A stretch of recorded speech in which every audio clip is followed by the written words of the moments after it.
मैं doctor Vinay Singh Yadav, associate professor, राजकीय महाविद्यालय बहरोड अलवर, आपका इस कक्षा में हार्दिक स्वागत करता हूं, अभिनंदन करता हूं। और आज हम एक नए विषय के साथ क्लास की शुरुआत करेंगे। और पाश्चात्य विचारकों में एक विचारक हैं थॉमस हॉब्स। इनको संविदावादी विचारक कहा जाता है। और ये विचारक न केवल बीए थर्ड ईयर के विद्यार्थियों के लिए बल्कि एमए प्रीवियस के विद्यार्थियों के लिए भी और एमए फाइनल के उन विद्यार्थियों के लिए जो ऑप्शनल सब्जेक्ट के रूप में कॉन्ट्रैक्चुअलिस्ट यानी संविदावादी ग्रुप को चयन करते हैं, उनके लिए बहुत ही उपयोगी है। हॉब्स, जैसा कि आप जानते हैं कि ये संविदावादी विचारक हैं और इनका जन्म 1588 ईस्वी में मालशंबरी में हुआ था। और इनके पिता पादरी थे। इनकी प्रारंभिक जो शिक्षा है वो मालशंबरी में हुई थी। इस समय इंग्लैंड में स्पेनी आर्मडा से युद्ध का भय व्याप्त था और इस घटना का उनके जीवन पर इतना गहरा प्रभाव पड़ा कि वो इस भय से कभी मुक्त नहीं हो पाए। और आपने स्वयं एक स्थान पर लिखा है कि आर्मेडा के वर्ष में उसकी जननी ने 2 जुड़वाओं को जन्म दिया, उसे और भय को। प्रारंभिक शिक्षा के बाद हॉब्स ऑक्सफोर्ड विश्वविद्यालय से स्नातक डिग्री प्राप्त करते हैं और उस स्नातक डिग्री के बाद विलियम कैवेंडिश के उत्तराधिकारी तथा डोवेनशायर के अर्ल के संरक्षक और व्यक्तिगत शिक्षक के रूप में हॉब्स की नियुक्ति हुई। अर्ल के परिवार के साथ उनका आजीवन संबंध बना रहा और इस परिवार के कारण ही उसका लॉर्ड बेकन, क्लैरेंडन और गैलीलियो आदि जो ब्रिटेन के जो प्रमुख व्यक्ति थे, विचारक थे, उनसे उनका परिचय हुआ। हॉब्स ने 1610 ईस्वी में और फिर पौने 1629 से 1631 तक यूरोप की यात्रा की और उसके वहाँ से लौटते ही ब्रिटेन में गृह युद्ध प्रारंभ हो गया था। और यह गृह युद्ध राजा और पार्लियामेंट के बीच में था। और यहाँ ये स्पष्ट है कि हॉब्स निरंकुश राजतंत्र का समर्थक था। राजा के 2 प्रमुख जो समर्थक थे, उनकी गिरफ्तारी के बाद भयभीत होकर हॉब्स फ्रांस भाग गया और वहाँ उन्होंने पेरिस और हॉलैंड में 11 वर्ष तक निर्वासन काल में अध्ययन किया। राजनीति शास्त्र के अतिरिक्त समाजशास्त्र, गणित, दर्शन शास्त्र में उन्होंने अध्ययन किया। ये उनके अध्ययन के विषय थे। इसके बाद वो वापस लौटे क्योंकि राजतंत्र की विजय ब्रिटेन में हुई और राजतंत्र की पुनः स्थापना हुई। तो 1660 में वो ब्रिटेन लौट गए और उनके जो शिष्य थे, ब्रिटेन के तत्कालीन राजा चार्ल्स द्वितीय ने उनके लिए आजीवन 200 पाउंड वार्षिक पेंशन की व्यवस्था कर दी थी। 1679 में उनकी जीवन लीला समाप्त हुई। जहाँ तक हॉब्स प्रभाव की बात है तो एक तो हम पहले ही स्पष्ट कर चुके, गृह युद्ध का उनके जीवन पर बड़ा प्रभाव पड़ा। दूसरा, जो उस काल के वैज्ञानिक थे, गैलीलियो, केपलर, डेकार्ट, यूक्लिड जैसे वैज्ञानिकों का उनके जीवन पर काफ़ी प्रभाव पड़ा है। उन्होंने कुछ विशेष रचनाएं रचित की हैं, लिखी हैं, जिसमें डी सीवे है। 1642 में हॉब्स ने इस पुस्तक में समाज और राज्य का वर्णन किया है, प्रभुसत्ता का स्पष्टीकरण करके उसकी एक नई परिभाषा दी है। दूसरी, एक कानून के तत्व, जो 1650 में हॉब्स ने राजा का समर्थन किया इसमें और कानून की व्याख्या की। उसके विभिन्न प्रकारों का इसमें विचार किया है। एक सबसे महत्वपूर्ण पुस्तक उनकी लेवाइथन है 1651 में, उन्होंने इसकी रचना की और ये सर्वश्रेष्ठ राजनीतिक ग्रंथ है उनका। इसमें राजनीति विज्ञान का क्रमबद्ध वैज्ञानिक रूप से विवेचन किया है। हाब्स की ये अमर कृति 4 भागों में विभाजित है। पहले भाग में प्राकृतिक अवस्था, प्राकृतिक कानूनों का वर्णन है। दूसरे भाग में राज्य की उत्पत्ति, प्रभुसत्ता का प्रकाश डाला गया है। तीसरे भाग में धार्मिक विषयों, चर्च और राज्य के संबंधों का स्पष्टीकरण है। और चौथे भाग में धर्म ग्रंथों की व्याख्या, कैथोलिक धर्म की कटु आलोचना इसमें है। एक और पुस्तक है उनकी, डी कार्पोर 1655 में। इसमें आपने पदार्थ, गति, वैज्ञानिक प्रकृतिवाद का सामान्य विवेचन इसमें किया है। एक पुस्तक है डी होमाइन 1658 में लिखी गई है, और एक पुस्तक है गृह युद्ध पर एक वार्ता। तो इस तरह से उनकी एक प्रमुख किताबें ये हैं, और सबसे प्रमुख उसमें लेवाइथन है। पुस्तकों के अध्ययन के बाद हम हाब्स के राजनीतिक चिंतन पर बात करेंगे। तो उसमें एक उनका सिद्धांत है वैज्ञानिक भौतिकवाद। हाब्स के पूर्व राजनीति विज्ञान का जो आधारभूत सिद्धांत है वो नैतिक और धार्मिक धारणाएं थी। हाब्स ने राजनीति को धर्म से पूर्ण विच्छेद करके राजनीति को भौतिकवादी और मनोवैज्ञानिक और समाजशास्त्रीय आधार प्रदान किया। वह भौतिकवाद का कट्टर समर्थक था, अतः उसने अपने राजनीतिक दर्शन में धर्म परंपराओं आदि को कोई स्थान न देकर उसे वैज्ञानिक आधारों पर प्रतिष्ठित करने का प्रयत्न किया है। तो हाब्स का ये जो वैज्ञानिक भौतिकवाद है, इसमें खास बात यह है कि ये 2 पद्धतियों का इसमें सम्मिश्रण है। एक तो वैज्ञानिक शब्द है, दूसरा है भौतिकवाद। तो वैज्ञानिक पद्धति का तात्पर्य तो ये है कि जो विज्ञान का आधारभूत सिद्धांत है, कार्य कारण का संबंध, वो हाब्स का एक प्रमुख सिद्धांत है। जैसे वो मानव स्वभाव का जब वर्णन करता है हाब्स, तो उसमें स्वार्थी और भयग्रस्त मानव का चित्रण वो करता है, क्योंकि इस झगड़ालू और स्वार्थी मनुष्य के रहते समाज में जो व्यवस्था है, राज्य में जो व्यवस्था है, उसके लिए शक्तिशाली सरकार का होना आवश्यक है जो इस मानव स्वभाव को नियंत्रित कर सके। तो ये कार्यकारण सिद्धांत के आधार पर अपनी बात को प्रस्तुत करते हैं। इसी प्रकार दूसरा इसमें शब्द है भौतिकवाद। तो यहाँ इस भौतिकवाद का अर्थ यह है कि धार्मिक अंधविश्वासों, नैतिकता और ईश्वर में विश्वास, इन सब से पृथक वास्तविकता वस्तु जगत है। और भौतिकवादियों के अनुसार हाब्स इन अर्थों में पूर्णतः भौतिकवादी विचारक है। इस प्रकार हम देखते हैं कि हाब्स का राजदर्शन वैज्ञानिक सिद्धांतों पर आधारित है और भौतिकवाद उनके दर्शन की आधारशिला है।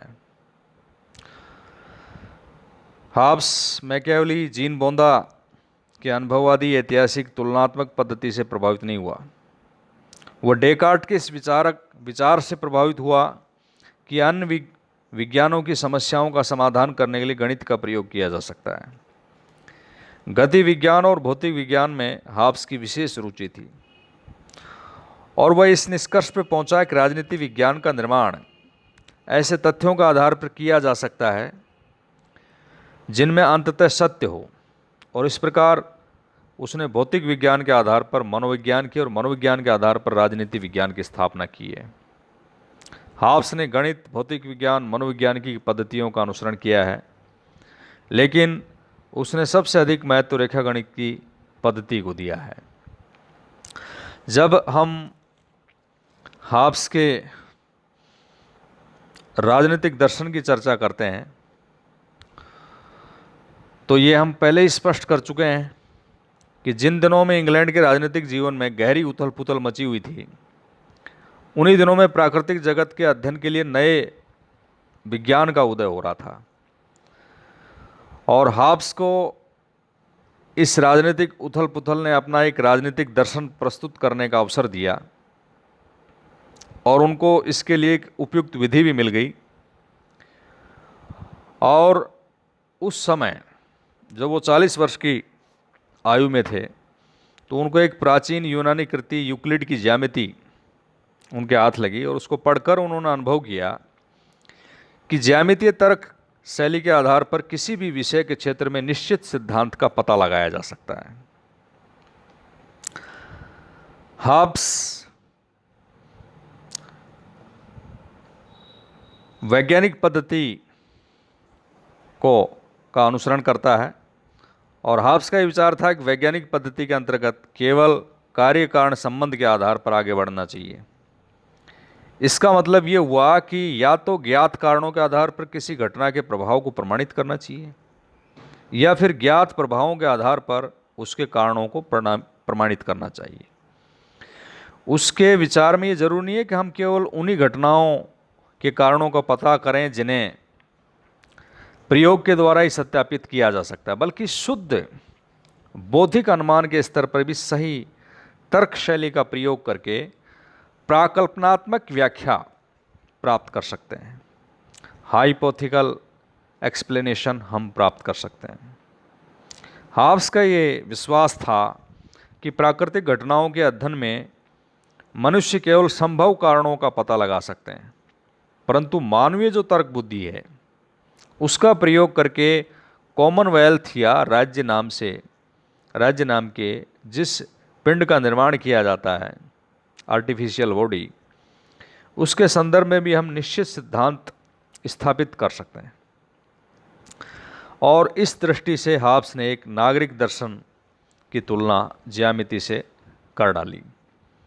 ज्यामिति के अंतर्गत इतने निश्चित प्रमाण इसलिए दिए जा सकते हैं क्योंकि हम स्वयं उनकी आकृतियों की परिभाषा देते हैं, और इसी तरह नागरिक दर्शन के अंतर्गत हम स्वयं अपनी तर्क बुद्धि का प्रयोग करके कॉमनवेल्थ का यानी राज्य का निर्माण करते हैं। अतः उसमें हम अपनी बात को प्रमाणित कर सकते हैं। इसी संदर्भ में हॉब्स ने मानव प्रकृति का विश्लेषण करते हुए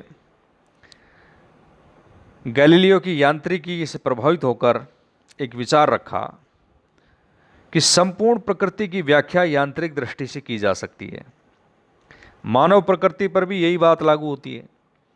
पुराने वैज्ञानिक ये मानते थे कि निश्चलता सभी वस्तुओं की प्राकृतिक अवस्था होती है, परंतु गैलीलियो ने ये कहा कि गति सभी वस्तुओं की प्राकृतिक प्रवृत्ति है, चाहे वो सजीव हो या निर्जीव हो। और इस मान्यता को स्वीकार करते हुए हॉब्स ने ये विचार प्रस्तुत किया कि मनुष्य निरंतर सक्रिय रहने वाला प्राणी है। व्यक्ति अपने आप में इच्छाओं का समुच्चय है जो उसे निरंतर गतिशील रखती हैं। इच्छाएं व्यक्ति उसको एक्टिवेट मोड पर रखती हैं मनुष्य को, और प्रत्येक मनुष्य एकाकी, अहमवादी और अपनी तृष्णा का दास होता है। वह अपने आप को साध्य समझता है और संसार को साधन मानता है। तो इस तरह से हॉब्स के अनुसार प्राकृतिक और राजनीतिक जगत मूलतः एक यंत्र है, मशीन है। नागरिक शासन की रचना घड़ियों के तुल्य है। जैसे कोई यंत्र अपने हिस्सों का जोड़ होता है, वैसे राज्य भी व्यक्तियों का समुच्चय है। राज्य के अंतर्गत पृथक पृथक व्यक्तियों के लक्ष्य की संपूर्ण गतिविधि का मूल स्रोत है। हॉब्स ने राज्य के विशाल आकार और अदम्य शक्ति का संकेत देने के लिए उसकी तुलना एक काल्पनिक दैत्याकार जल जंतु लेवाइथन से उसकी तुलना की है, जो एक कृत्रिम मनुष्य है और वो अपनी ताकत और डील डोल में प्राकृतिक मनुष्य को भी मात दे सकता है। हॉब्स मानव की मूल प्रकृति का विस्तृत विवरण देने के लिए उन्होंने अपने लेवाइथन, जो उनका प्रसिद्ध ग्रंथ है, उसमें काल्पनिक स्थिति का उल्लेख उन्होंने किया है। वो है प्राकृतिक अवस्था, और ये राज्य से पूर्व की अवस्था है। तो उसमें उन्होंने इस वैज्ञानिक पद्धति का प्रयोग किया है और कार्यकारण सिद्धांत के आधार पर सिद्ध किया है कि मनुष्य स्वार्थी है, भयग्रस्त है, झगड़ालू है। तो उसके आधार पर जब सुप्रीम अथॉरिटी नहीं थी तो राज्य पूर्व अवस्था को प्राकृतिक अवस्था कहता है, और वो एक ऐसी अव्यवस्था अराजकता की अवस्था है कि उसको कंट्रोल करने के लिए एक सामाजिक समझौता होता है जिसको आगे चलकर हम पढ़ेंगे। उसमें उस व्यवस्था को कंट्रोल करने के लिए एक शक्तिशाली सरकार का होना आवश्यक है। इस लॉजिक के आधार पर हाब्स ये कहते हैं कि वो शक्तिशाली यानी निरंकुश राजतंत्र ही ऐसे मानव स्वभाव वाले व्यक्तियों को नियंत्रित कर सकता है। तो इस तरह से वो लॉजिक से अपनी बात प्रस्तुत करते हुए आगे बढ़ते हैं। दूसरे शब्दों में कहें तो हाब्स का ये मत है कि मनुष्य की सभी भौतिक नैतिक मान्यताओं का जो स्रोत है पदार्थ और उसकी गतियां हैं। मनुष्य की इंद्रियों पर पड़ने वाला बाह्य वस्तुओं की गति का यह प्रभाव अच्छा बुरा हो सकता है। अगर ये गति प्रभाव उसे आकर्षित करे तो अच्छा होता है, विकर्षित करे तो बुरा है। इस प्रकार बाह्य पदार्थों की गति का मनुष्य की इंद्रियों पर होने वाले प्रभाव से मानव हृदय में इच्छा और अनिच्छा उत्पन्न होती है। मानव हृदय की ये इच्छा अनिच्छा उसके संपूर्ण राजनीतिक व्यवहार को जन्म देती है। तो हाब्स ने भौतिक मनोविज्ञान को अपने राजनीतिक चिंतन का आधार बनाया है, और उसका विचार है कि मनुष्य का आचरण भौतिक तत्वों के द्वारा प्रभावित होता है, पारलौकिक आध्यात्मिक दैवी सत्ता के द्वारा नहीं। अतएव हाब्स का राजनीतिक जो दर्शन है वो वैज्ञानिक भौतिकवाद पर आधारित है। इसमें आलोचक आलोचना भी करते हैं कि हाब्स की जो अध्ययन पद्धति है वो वास्तव में वैज्ञानिक नहीं है, क्योंकि अध्ययन पद्धति मूलतः निगमनात्मक है, अनुभव प्रधान नहीं है। मनुष्य को स्वार्थी झगड़ालू मानकर इस आधार पर अपने दर्शन की रचना करना निगमनात्मक प्रणाली का उदाहरण है। दूसरा आलोचना हाब्स का ये है अध्ययन पद्धति का, वो ये है कि वह मानव जगत की व्याख्या भौतिक जगत के नियमों के आधार पर करता है, और वह जिस गति के नियम के आधार पर भौतिक जगत की व्याख्या करता है उसी मापदंड से वो सामाजिक राजनीतिक मानवीय व्यवहार की व्याख्या करता है। तो ये आलोचकों की दृष्टि में हाब्स की बड़ी भूल है। तो इस प्रकार हम हाब्स का वैज्ञानिक भौतिकवाद रूपी सिद्धांत देखते हैं, और ये उच्च कक्षाओं में इस पर शॉर्ट नोट पूछा जाता है। धन्यवाद।